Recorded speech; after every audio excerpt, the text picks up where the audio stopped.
Hello and welcome to Terragen 4.6 video tutorials. It will apply for older versions as well and probably for upcoming because most time the UI stays same.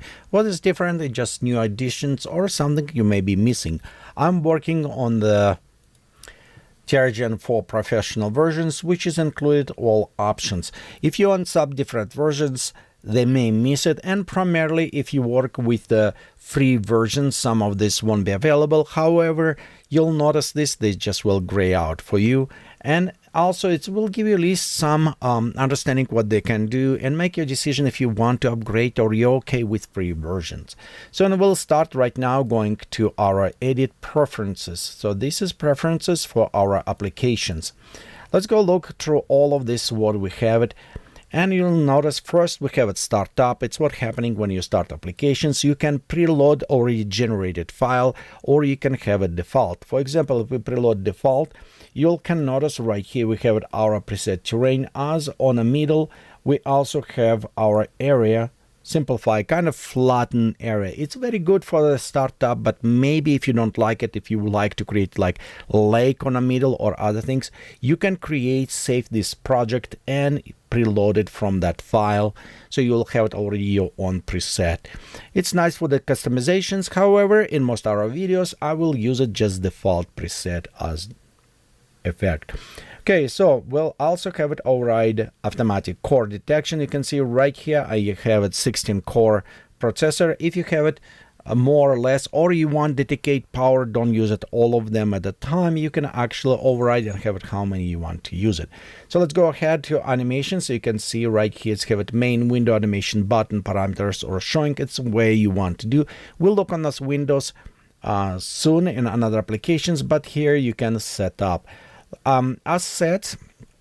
This is kind of where you point your library located. For example, if you're going and you create download a tree like from Xfrogs and create a directory, you can add that folder there for your assets. This is also will appear in your library when you go look on your libraries.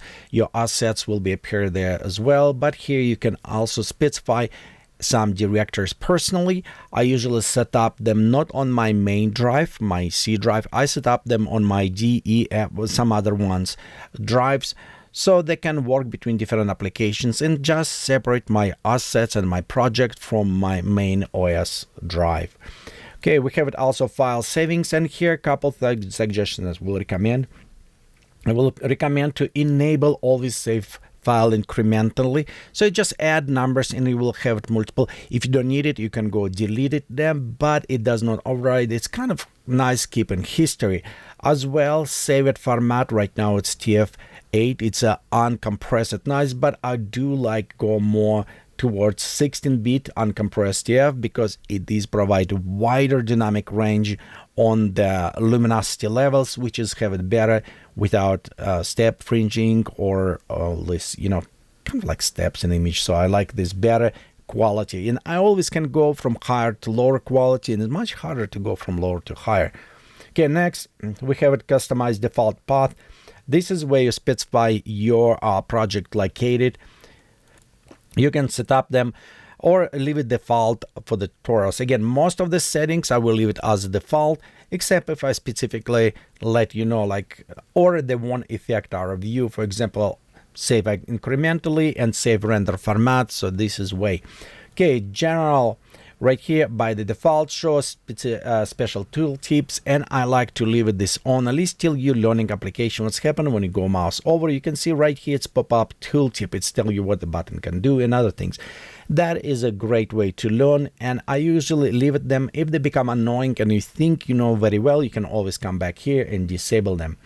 Okay, restore node palette, Windows as startup. I recommend this enable because if you mess up with a previous, sometimes you don't know something maybe disappear or relocated. On this case, it's kind of reset.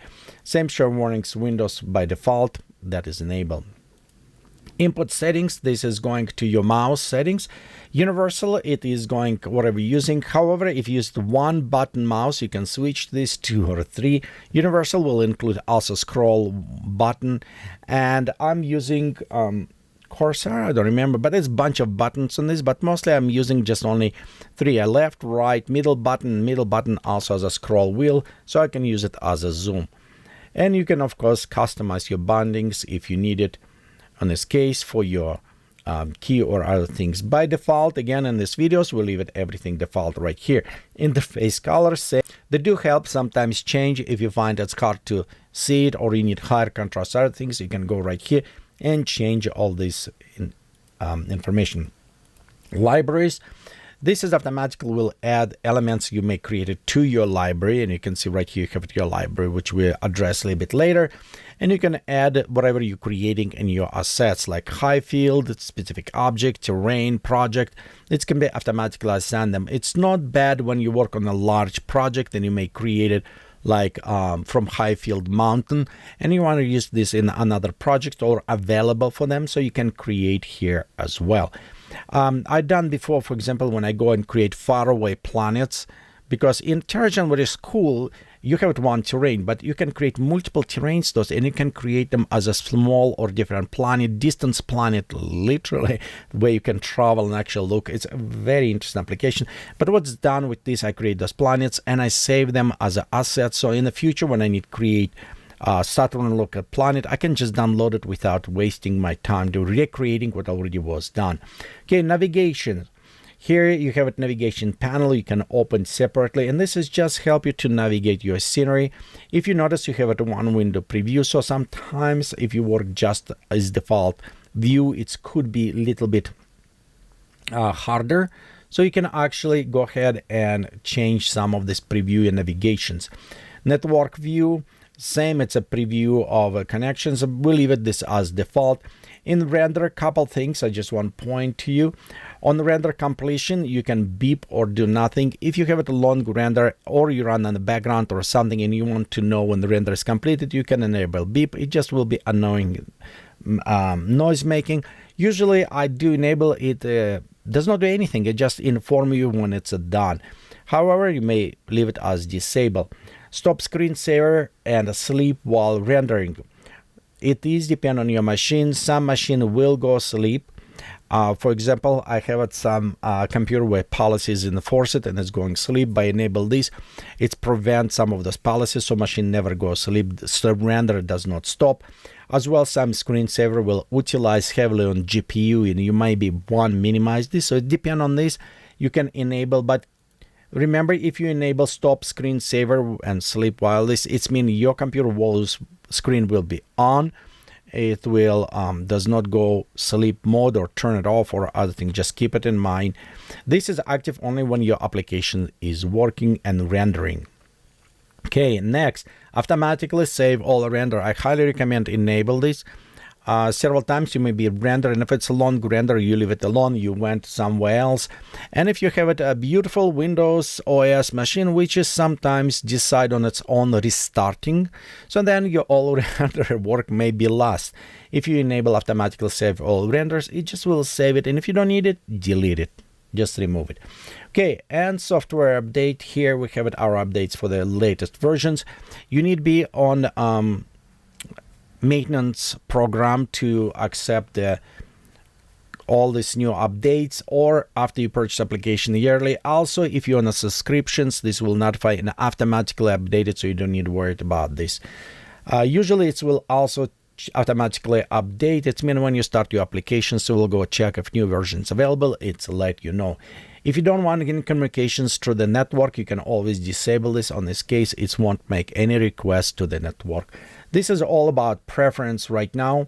Anytime when you mess up, by the way, sorry, one thing, if you mess up with all this preference, everything, you can go click reset panel and this will reset to the basics. So don't worry about this.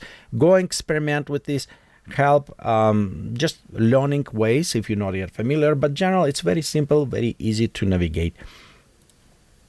Okay, and that is all about the preferences. We'll come back later. We will start work on the project and we need to change some settings. Example, access libraries and other things. So we'll come back to our preference. But for now, this is overview of this.